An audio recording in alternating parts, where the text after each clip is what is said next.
son rôle. Le FMI ne le joue pas, l'Union européenne ne le joue pas beaucoup pour les pays européens, les souverains, de ne pas avoir sur les États une opinion qui soit particulièrement circonstancielle. Alors ils font la loi sur les marchés.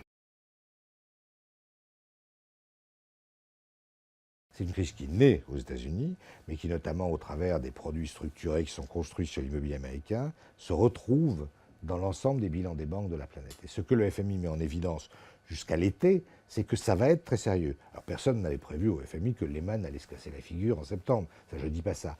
Mais l'idée que la situation va être beaucoup plus sérieuse que tout le monde ne le dit, elle est dans tous les documents du FMI de la première moitié de 2008. Les inégalités décroissent à peu près, et c'est heureux, entre les pays. Mais au sein des pays, les inégalités ont explosé. Et elles ont explosé, peut-être pas simplement pour ça, il y a peut-être d'autres raisons. En tout cas, une raison importante, est une des conséquences de la crise, c'est que la méthode qui consiste à aider le système financier est juste, car il ne faut pas que le système financier s'effondre. S'il s'effondre, tout le monde y perd. Mais une fois qu'on a aidé, il faut récupérer l'argent par la fiscalité. Et on ne l'a pas fait. Donc on a aidé, mais on n'a pas récupéré. On a même été plus loin.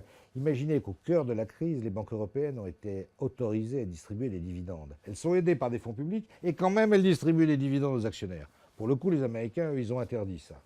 Parfois, ils peuvent servir d'exemple.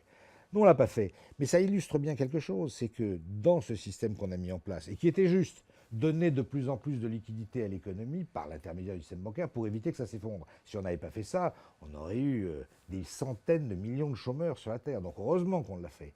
Mais en même temps, il fallait éponger.